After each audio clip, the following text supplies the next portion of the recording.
Well, hello, everyone. It is I, Whimsy. Thanks for joining me. And I'm here with the amazing Lena Rodriguez. I have to say, Lena, first off, thank you for being on my channel. I'm appreciative. Oh, it's my absolute pleasure. Oh, thank you. You know, I just wanted to have this be an interview. We're not going to be throwing cards. We're just two ladies having a conversation, but Shooting the breeze. You know, I think that people would be surprised that we had a couple meetings just to plan this conversation. Yes. We decided we had so much to cover, like the entire world and the history of it. We thought, oh, it's a matter of trying to cut it down. Very hard job. Yeah. So the number one question that everybody wants to know is if you could just talk a little bit about that. People just want your bio, like, where were you born? First, let's start with where were you born? Okay. Now, if you think of a map of Australia, I was born in Queensland, which was known then as the Texas of Australia, right? It was referred to as the Deep North. Oh. And everyone south of the border was seen as someone from another planet, really. So it was a very frontier protectionist state. There's a real identity, state identity to Queensland. So that came with the Premier of the state, Joe Bjelke-Petersen, who was an outright authoritarian leader, and he was there for 20 years. And when Trump came in, I kept getting flashbacks of Bjelke-Petersen. So how he spoke, how he thought, how he spoke, the more ridiculous and outrageous he was, the more people loved him because it set him apart from other politicians. Now, so I actually really got that mindset. And so he carved us off. There were different laws in Queensland. It was an actual police state by legal definition during his reign, you know. So I was actually born on a farm, a sugarcane and dairy farm. So my father was a cane cutter by hand with a machete, right? So with my parents, it was actually a cross-class marriage, if you like. So they met when my mother, who came from this sort of aristocratic family, they didn't have much money, but they had the connections. She was at boarding school and came home and married the cane cutter and the tobacco picker. So it was a bit Lady Chatterley's lover. So years later, when we traced family histories and stuff, her side, who was part of the Norman conquest of Ireland, killed Dad's side, who were the Bog Irish. Right. So it was weird, a weird place. It wasn't an unhappy childhood. The farm was a disaster. I remember Mum saying at one stage, for those 5 years, she didn't see currency because they were always in debt to the next crop, and there was a fire and a flood and a caterpillar plague, or a locust that you would call them, and so forth. So there was no money, but we had silver knives and forks because she had these left over from her other life in the other family. You know, it was... But again, like you say, everyone thinks their own childhood's normal to a certain point, you know. Right. Like, anyway, there was that. And we didn't know anybody bar one uncle in my father's family because they were dirt poor slum dwellers all over Australia. So they were constantly evicted. When we got the birth records of the endless babies later, everyone was born in a different house. So they were evicted constantly. Oh, wow. You know, so you can read between the lines because Dad wouldn't talk about it. But then the biggest thing that happened in my childhood, the defining moment, was when I was 10 years old, Dad had a stroke, a very severe stroke. Had he died at that moment, it would have been tremendously sad, but he didn't. And I was the only one at home with him. And he then spent years on and off in a war hospital because he was a war veteran. And so I spent, a lot of days at the war hospital. And even though it was 10 and 15 years after the Second World War, these were men who had been in the concentration camps, the Japanese concentration camps, the Borneo Railway, Changi, and they came back weighing 5 stone. Oh, wow. Some of them had had their voice boxes cut out, no anaesthetic, and bamboo for speaking out and stuff. So these men had been tortured and brutalised, and it was my job as a 10-year-old and an 11-year-old to roll 400 cigarettes, hand-rolled cigarettes for these men, and, their stories would filter through, But I also remember my mother saying, because in Australia a lot was delayed, it took 6 weeks for things to arrive on the boat and stuff. There was this delay of being so far away from the rest of the world. And this family moved in who were Polish. They were Catholic at this time, but it was fairly evident they actually were a Jewish family who presented as Catholic to escape Poland. And I remember my mother saying, the Jews had a terrible war. And so given I was literally working with concentration camp survivors, it meant something to me.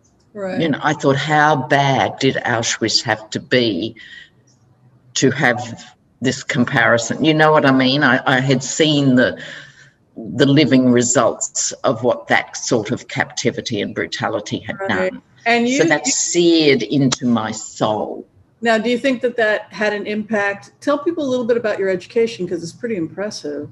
Did that shape? Well, it was accidentally impressive. I was so horrified by this repressive regime that was the state of Queensland. And the racism at that time was very profound and stuff. When South Africa, in the 20s and 30s, before apartheid was an actual thing, they looked around the world to find a precedent for a separate state and apartheid. And they found it in the Queensland legal system. And it was called the Protection of Aborigines Act, which was to herd people, much like the reservations, the Native American reservations. Australia had the missions, but the actual legal foundation of it was then adopted by South Africa for apartheid. Yeah. So this was inculcated in men, women, and children. You couldn't escape it. So I was counting down the days to leave Queensland. I had no intention of staying a minute past the time I could afford a train trip out, So I wasn't focused on education. There's a guy behind you. Yes, I do know him. Is that your boyfriend, your husband? I think he's trying to keep the dog out so the vast Labrador doesn't jump into this interview. Yeah. So no one in my family had been to university, and because I was a war veteran's child, I was offered a scholarship. But instead of taking that up, I actually got a job in the University of Queensland as a secretary to some professor in marine biology, because my focus was work. Work equals getting out of Queensland, right? So I took this job, and it was interesting in all sorts of ways, because I got to see a university instead of as an undergraduate. I saw it as this working thing, So in a way, it demystified how universities were and staff, Right. and stuff. So, and I had a wonderful time, and I hung out with the postgrad students because the marine biology guys were the coolest guys, and I was 17, So I did that for a year, and then I lived with my sister in another state long enough to get the airfare to London. And the second I had that $400, not much else, I flew to London.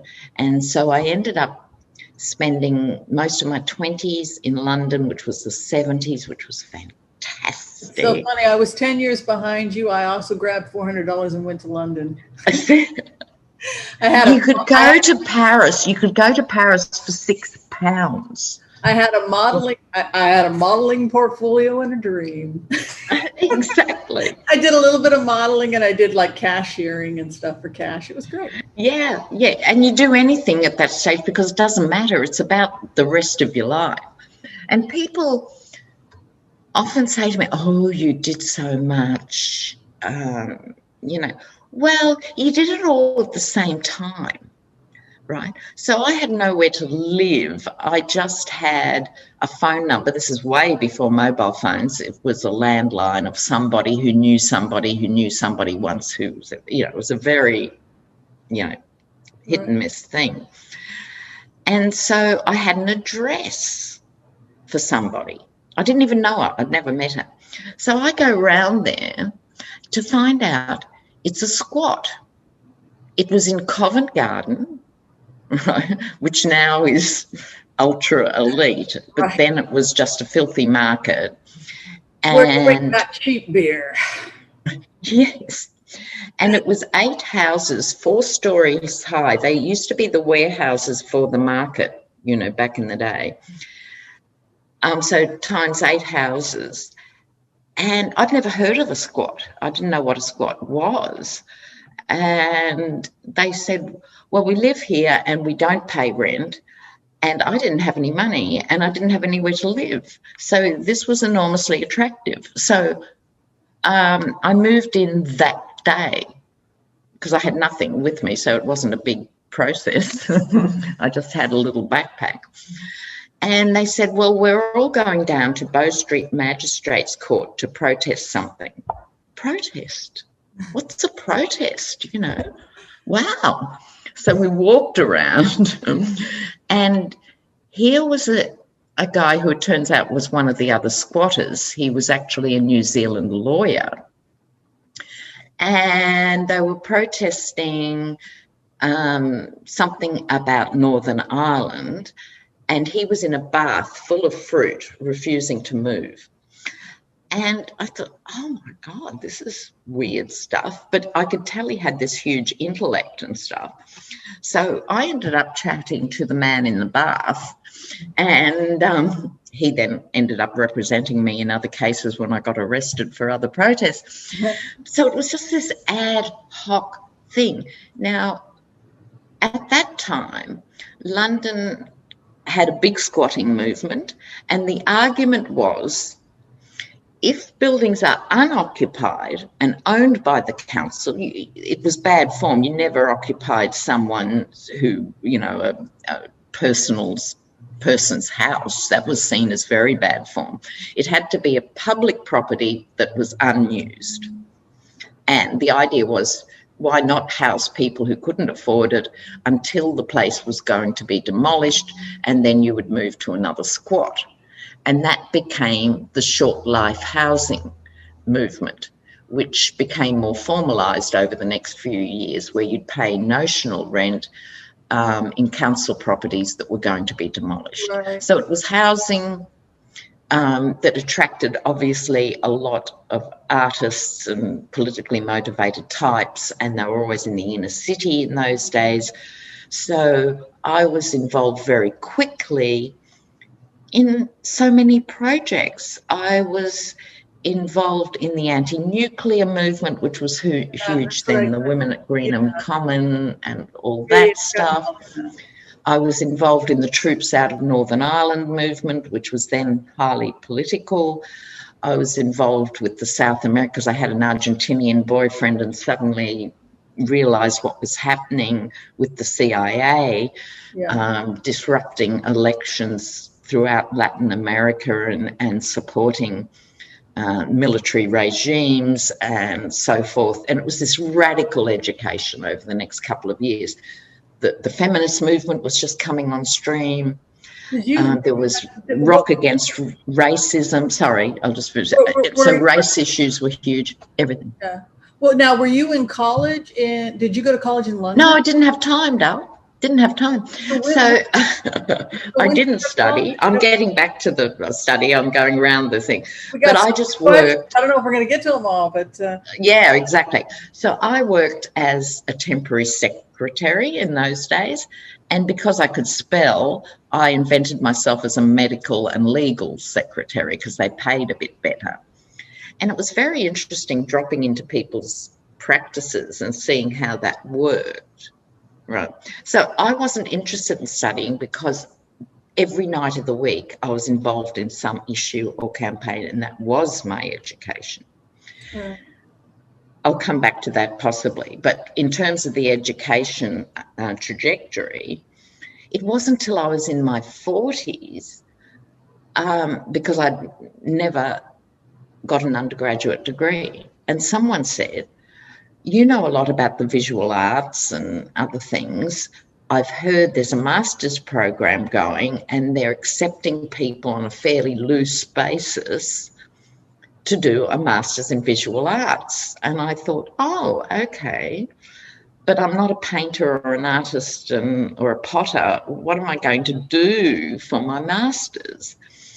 And so talking with other people, I decided to curate an art exhibition of Aboriginal art, because I was back in Australia by this point, Aboriginal art, Pacific art, so Aboriginal, Polynesian, Melanesian. It was very ambitious, but that's what I did for my master's. And then I didn't do anything with that degree because I was still a community activist and working, and I had a child, and there was no time for study again. And then I was heading up north. I was now in my 50s. I had this huge gaps. I just turned 50, I think. I was certainly nudging 50. And I was planning to live in the bush somewhere because previously I'd spent a year in a teepee and I was longing for the bush. And I literally dropped in on a friend for a cup of tea to break up the trip. And she said, well, my partner's in Africa for a few months. Why don't you stay here? This was Newcastle, a couple of hours north of Sydney. And academia was a lot less formal in those days. And she said, why don't you enroll in a PhD and you could get some tutoring here for work? And so the woman who needed a tutor happened to be in health sociology. Otherwise, I would have ended up in something else. It was completely ad hoc. So I hadn't set foot in a university for years, but I thought she had really thorough notes. So I thought, excellent. So I'd read these notes. I had a lot of stories. I knew a lot about complementary medicines and I knew a lot about the health system. So I stumbled through and became popular, and then they let me become a lecturer, which you couldn't do now. You couldn't actually do it this way, but I did. And then I loved academia, really, really loved it, and flourished under that as a sociologist. It sort of opened my adult brain again. But now everything's online, apart from COVID. The whole thing of cheap teaching is to put it all online. And it wasn't as much fun because you can't just tell stories. You can't just read faces and see who's getting it or who's not getting it. And I didn't enjoy the teaching as much, but I still needed work. And then YouTube came along, and then I drifted out of academia into tarot down under. Awesome. So because of your education and because of the work that you've done, at what point did you realize that you wanted to do both? Like, when did you first get involved in tarot exactly? Was that something that... Well, like a lot of people, particularly a lot of women, I'd always had tarot cards, but I'd never applied myself. I never learned to read the cards. I would occasionally throw for my friends and would read the interpretations out of a book. You know, I was lazy in that sense. It wasn't till Trump came along and I saw Kirsten Langston, yes, and thought, oh my God. And I had applied myself a little bit more probably in the couple of years prior to that to tarot. I was at the stage I was reading more intuitively, but it was very slapdash. I wasn't that bad, but I wasn't that good, you know. So I really, really worked hard to bring my tarot skills up to speed, and my intuitive stuff kicked in more and more and more and more, because it's like any other muscle. You use it, you get better at it. But I'd always had an intuitive side apart from tarot, if you know what I mean. I was always clairaudient. I always heard things. So I brought that to the table, you know. And my mum was very psychic, and, you know, the women in my family going back, you know, were always very psychic. So I never had a problem with the issue of that. It was normal to use that. It was normal to use the pendulum. It was normal to have psychic insights. So I had all that purring away all my life, always. But bringing them together with the tarot cards is comparatively recent, you know. Yeah. With me, it was kind of interesting. I'd gotten through divorce. I was having a really rough time. I'd been a reader before. I paid my way through med school. You know, I supported myself as a reader. But what I started doing is I started doing these Buddhist advanced meditation techniques because I really wanted to improve empathy. And I was doing these techniques, and I would get into these really spacey la-la places. I would just float off, and I knew that it was just my imagination. But then somewhere I'd say about a year into it, I started to get into this state where I would go into my floaty state, and then all of a sudden whatever I was thinking about, it was as if something would become tangible in front of me. And I thought, and it became as plain as it was something in front of you. Just a knowing, like, wow, my brain started to be able to put the pieces together. Yeah, I can totally identify with that, because right through my 20s, 30s, 40s, even though everything else was going on, I would call them downloads. I'd meet someone, yes, and I would just know their entire story. It would just go, you know, it was just a knowing, and then backed up by individual words, phrases, concepts, but I would download it. Okay, now the questions. Oh, yeah. So people, I told people we were just going to have a conversation because you and I have thrown cards so much, and so we're just going to talk about the emotions. All right. So the first thing that everybody wants to talk about is I know you've gone into the energy a lot on Donald Trump, and I know people don't want to talk about it, but I can't help but feel like the story's not over. He was at CPAC. He's going to be speaking on the 28th at CPAC, the conservative PAC. What do you think is going to be the end? Like, when you meditate on him and everything that he did, how do you think it'll all end? I think what will happen is he's going to have a false dawn. I think he's going to desperately be more public again. And the reason for that, I think, is he wants to attract money.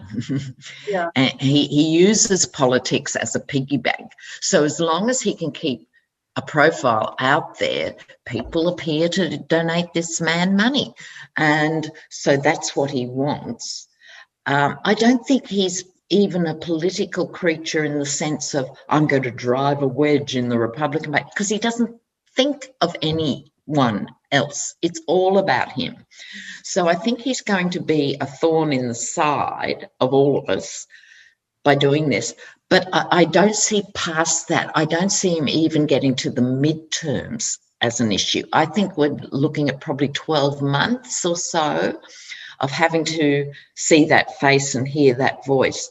But by then, hopefully, the dozens of court cases will be coming on stream. I think people get very frustrated by the slowness of the legal process, is plural, Yeah. but they are going to keep coming for him then. And so I see it as peaking in about a year or year and a half, and then a crash and burn. I think he'll fall away then. I really don't think he'll be a force in 4 years. Could be wrong, but I don't think so. So do you think that with Cy Vance, and do you think that that's going to heat up fairly quickly? I'm wondering if he's going to be charged for January 6th, because it's weird, now some of these people were on the payroll, which is weird. I did a remote viewing on it, and because I try to align my energy with the Oath Keepers, and just, that's a weird energy, by the way, to go. Oh my God, yeah, I can't go there. When I put myself in their shoes, I realized that I was getting training, assistance, and there were contracts on the southern border. We were working with the United States government to keep. So now you're arresting us? And actually, that was something we talked about today, was on my show, was the fact that some of these people, how can you charge them when they're working for the government? And yet you must, or should. So I think there's going to be this push-pull, which is, first of all, we know as these people are getting arrested, they're going to be left with huge legal bills, and they're going to be left, and that'll be one of Trump's fronts. Don't worry about the legal bills, I've got your back, and then he'll run off with the money, right? That'll be one fracturing. The other, in relation to people who had jobs within the government system, I think there's got to be civil suits arising. If the system does not do it itself, and I'm gobsmacked that it doesn't seem to be, there will be civil suits, I think, from individuals who were held hostage on that day, and that will be the front of the court case where all this other stuff comes out that will lead to other court cases. That's how I see the pattern unfolding. Yeah, because all of those people, as you said, they literally were held hostage. Each one of them has a civil suit. Yeah. So he could. And they've got a case because Trump refused to get the additional help and all those stories that we know. It's inevitable. Mm-hmm. It's absolutely inevitable that there aren't civil cases brought against various players, not just Trump, Well, I think that the feds are actually going to go into the computers of the GOP headquarters and have to start pulling stuff. Because these people have to, if they haven't already, they might have already. And this is their pattern. You get the low-hanging fruit, you get the Wolfman and, the others taking selfies and snaps. But surely, they are working their way up the greasy pole. And your predictions for the future of the Republican Party? I see at least a two-way split. Johnny from Tara's Apprentice, I did a 4-way collaboration with Jen Lynn Becker and Johnny the other day to see a 3-way split. That could well happen too. I just see small c conservatives, the old guard, if you like, versus the more radical. So what happened with the Tea Party was that the party lurched to the right to stand with the Tea Party. So it's not without precedent. And it was already right and went further right. This is another thing, but I think it's so outrageous, I'd like to think to at least half of Americans, that they'll need an option to try and occupy that centre space, which is centre right, and leave the far right to another. So I can't see it not splitting. Having said that, they are after power at any price. We've seen this over and over. They are no longer ideologically driven. They are no longer operating as moral human beings. We could all be wrong and they could just do that thing and just be a populist, shallow, dreadful, authoritarian regime. I forget who it was during the week who said, it was Obama. Is that his name? He's a political commentator. He said, speaking as an American, because I can't, we do not have a democracy now. We have an unstable legislative system. Oh, wow. Okay. Well, and that's actually where it is sitting. I think that sums up the situation. So I had predicted that Mitch McConnell would endorse Liz Cheney in 2024.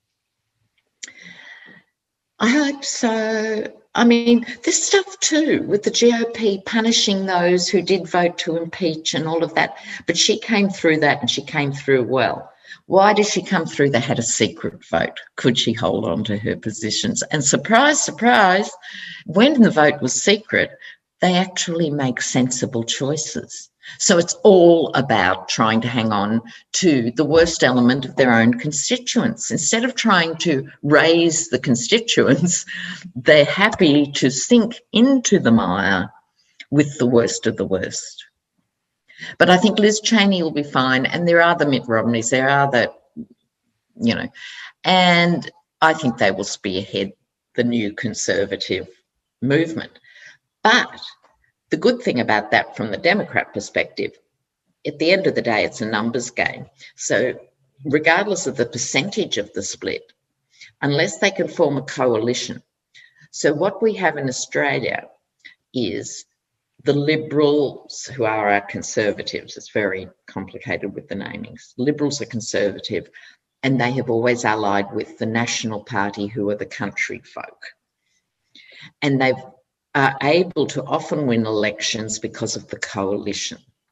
I shouldn't even speak of this. It might give them ideas. But if they stand as two parties, that splinters the vote.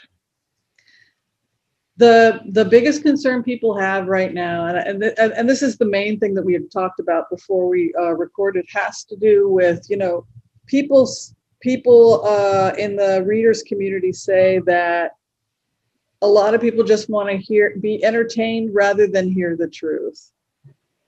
And that it puts an ethical pressure on the readers, particularly. We do have pressure to only come up with the good news. There is no doubt. There is no doubt. But I think ethically, we've got to all find our own level. I think it's a similar dilemma for astrologers. It doesn't matter what the vehicle is, or even for the news media for that matter. How much of the heavy stuff and the depressing stuff do you talk about? Is there a responsibility to talk about it, or do you brand yourself as the feel-good space? I think our quite small community of political readers does a really good job of trying to raise the elephants in the various rooms and trying to address these issues, but at the same time, genuinely give people tools and strategies to cope with the stresses of what we are dealing with. It's interesting because some people, when everything has been going on with the economy and the virus, etc., people want to be told everything's going to be okay.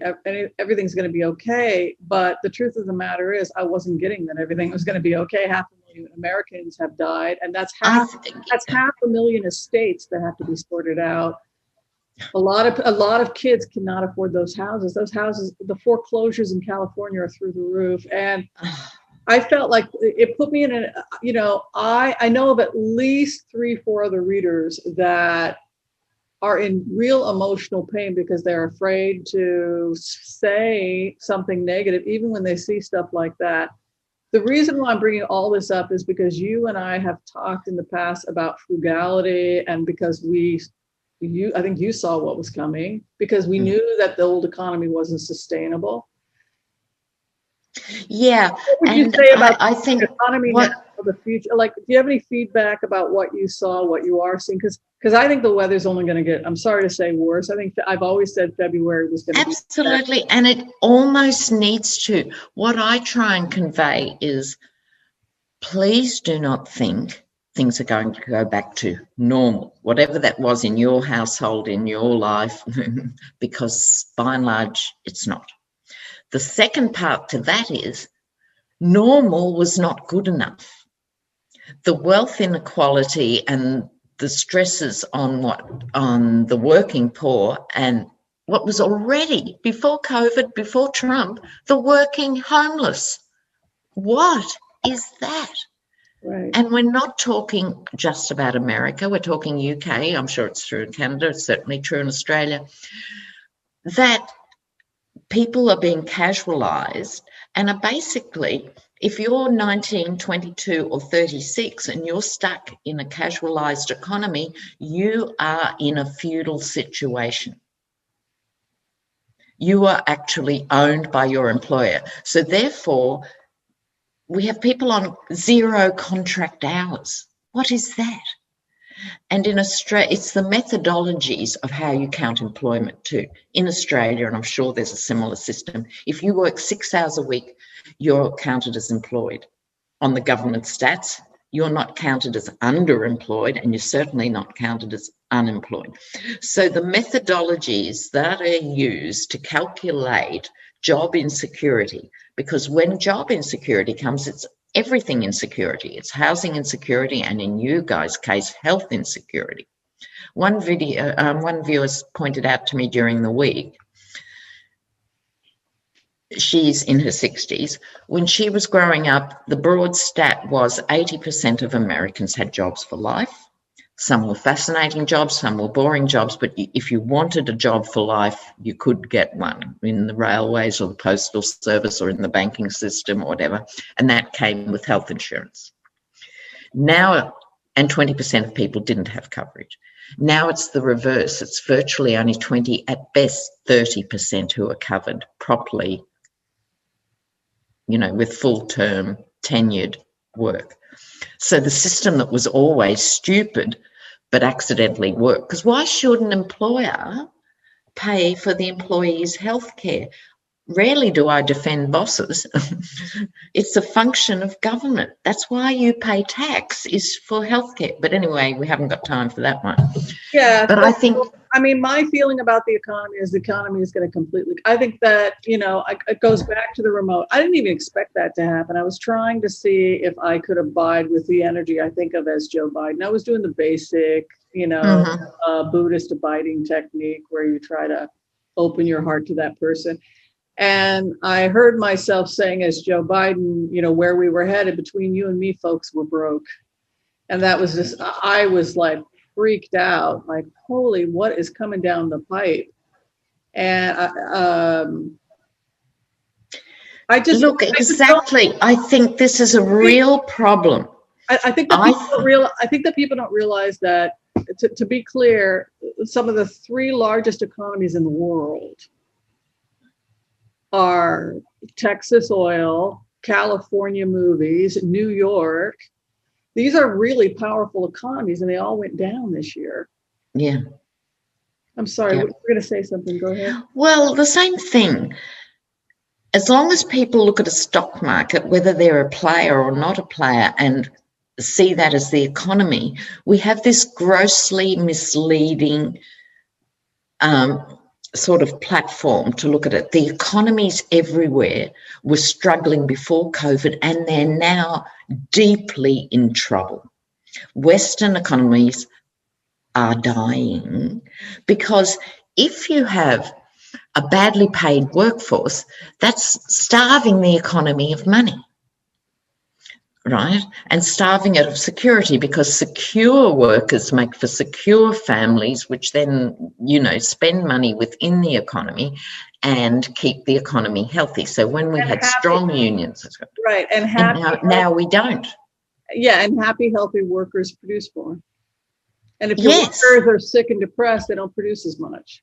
It's always presented from the capitalist point of view and the big boss's point of view.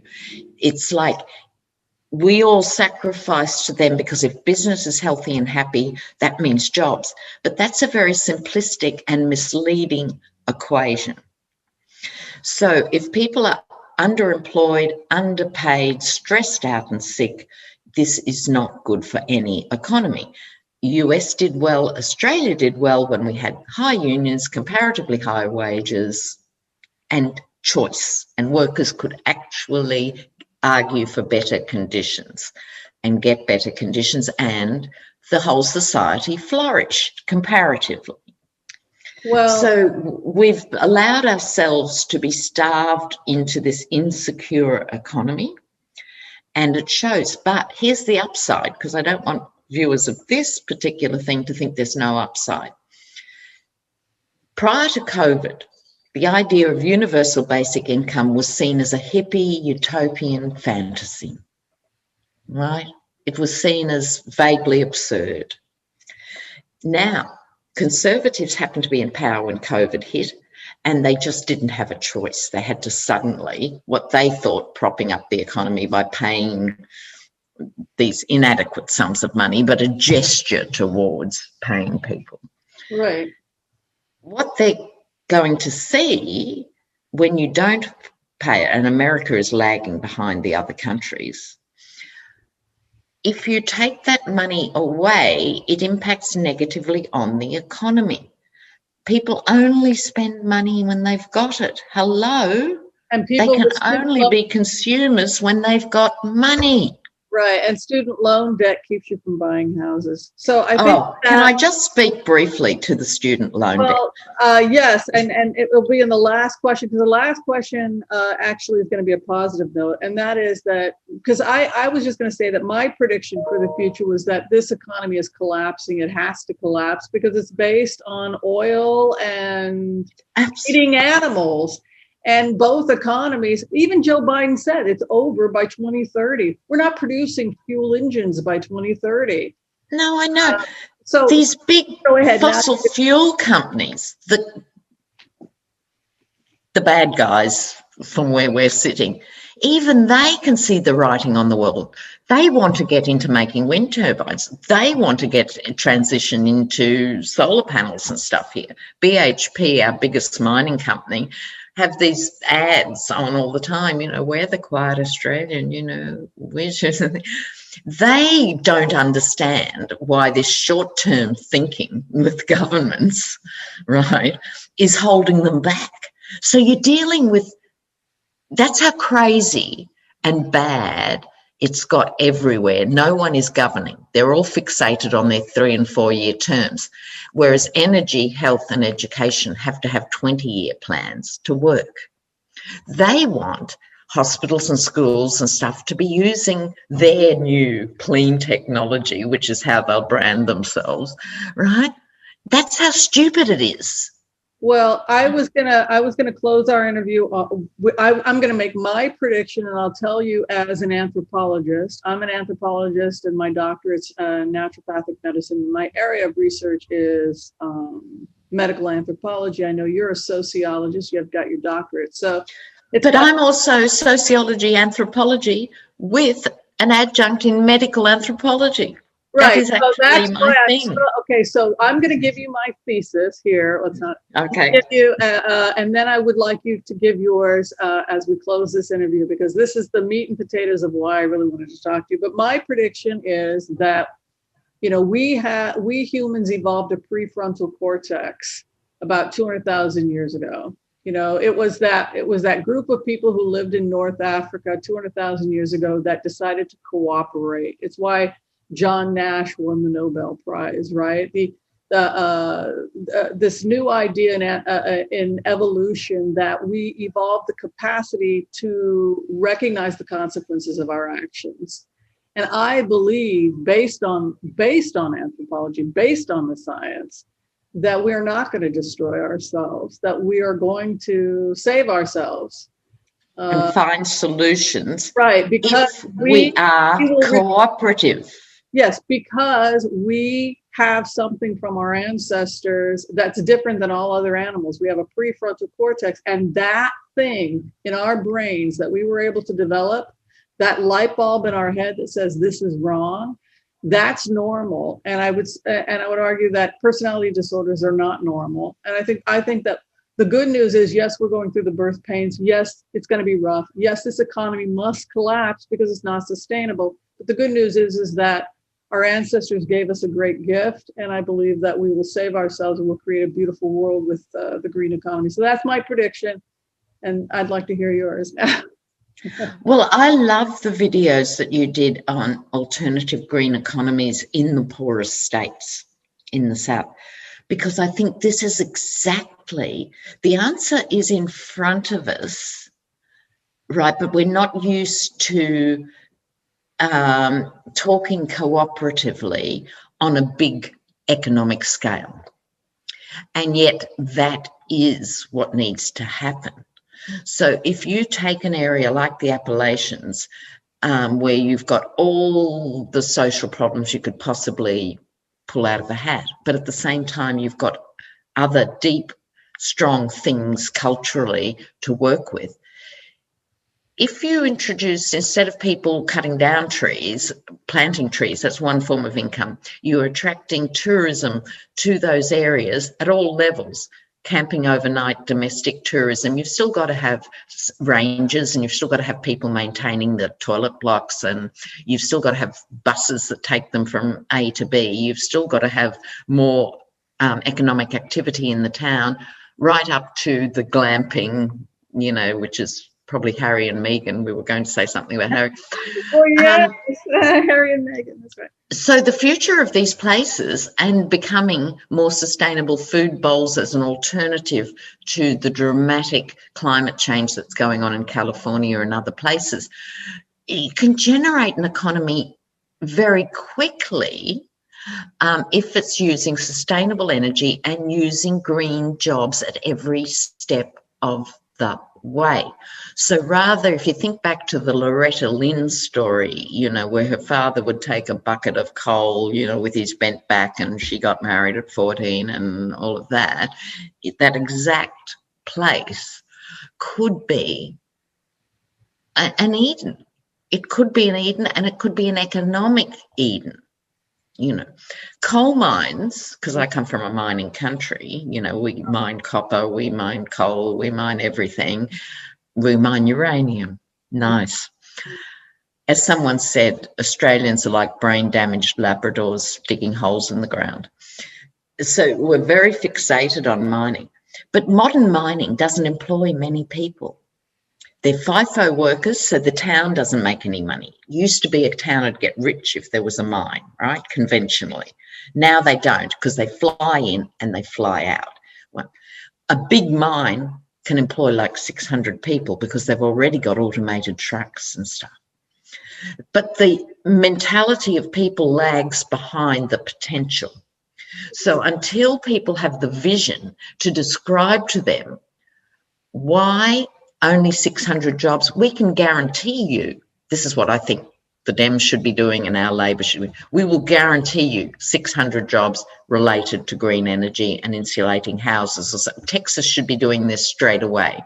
Yeah. It's not just the conditions, but they didn't weatherproof the alternative methods, and the houses have no insulation, etc. But this allergy to government jobs, because my big fear is people start to take these ideas on board and they think the solution is public-private partnerships. PPPs. To me, they are the worst of the worst, because what happens with a public-private partnership? Well, it means nothing the government goes to the public and everything goes to the private. Exactly. The debt goes to the public and the profits go to the private. And twice, because you end up bailing them out because they do such a bad job. Well, okay, so bigger government, not smaller. At the same time, communities coming up with innovative ideas and being encouraged to do that in a rolling way. And I'd recommend any viewers who haven't seen Whimsy's videos on these alternative economies to go back to them. oh, thank you. Yeah, it was interesting. I just wanted to close. I did do that. I did do the remote viewing experiment where you try to put yourself forward 50 years, 100 years, and then I was that experiment. Just following the energy, what will people most likely construct? And as I was scanning, I scanned the whole map, and it was kind of cool to see the southwestern United States. It converts to 4 seasons, and maybe that has to do with the jet stream moving. But I think the main thing is that when they got rid of the oil industry and the cattle industry, that had such a dramatic effect also. So a lot of that area is going to go back to being forest. But when I scanned over what is North Carolina, West Virginia, the Appalachians, it was like golden, beautiful energy. And there were all these organic farming. But when I went into Miller's Creek, which was, there was this big wadi, when I scanned over this energy, I'm like, where the heck am I? And then my friend Ursula called when I was in the middle of a remote, and I'm like, in a remote, and I described the place. And so she's like, so we're like, okay, we know how to do this. We know how to do research. Let's go ahead and open a map to North Carolina. We found the location, and it's Miller's Creek. And I said, this place is a moneymaker in another 50, 100 years. But then we looked at Miller's Creek, and I did some research. Organic wine people have gone in, and they've started to buy up the land. So that's going to be the future Napa Valley. I'm loving all this. And that's what people must remember.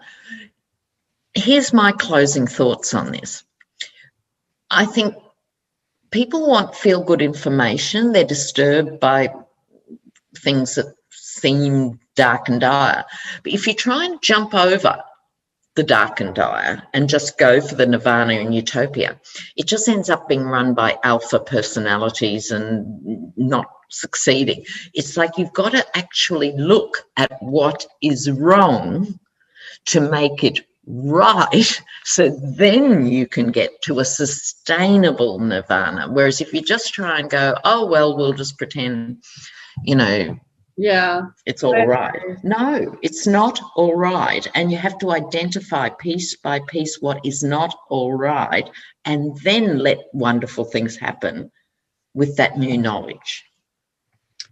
Well, Miss Lena, I think we are beyond the hour, so we're going to have to close. Will you come back and interview with me again? Because I don't. Oh, we have to do this again really soon, because we haven't even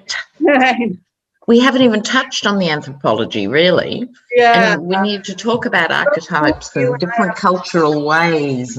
Yeah. All right. Thank you, everybody who decided to hang with this interview. I'm going to be doing a lot of interviews with people in the community, just because I just think everyone in our community is so awesome.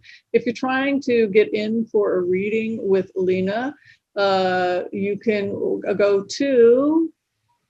If on any of my videos, my email is underneath. I think on phones it doesn't come up, but on computers it does or something. So it's lena.rodriguez.tarot@gmail.com. Okay. So it is there under the videos if you want to read and get in touch. So I do both general readings and past life readings. Yeah, and she's very, very good. So we're predicting that the world is going to be beautiful. I believe we're going to create heaven on earth. I believe that we are evolving towards perfection. I think the science supports me. I so do. Because given an opportunity, tribes will go to the more efficient technology, and the older technology is done away with, whether it's an axe or fuel efficient cars. And so I think our history actually points to the fact that we will save ourselves. I agree. And it'll be better on the other side of all this. All right. Well, thank you very much, Lena. And thank you, everybody, for watching us. And yes, I will absolutely would love to have you come back if you will. Please. Thanks. And thank you for setting this up, Whimsy. Oh, thank you. Thank you, everyone. And we will see you next time. Thanks, everyone. Bye.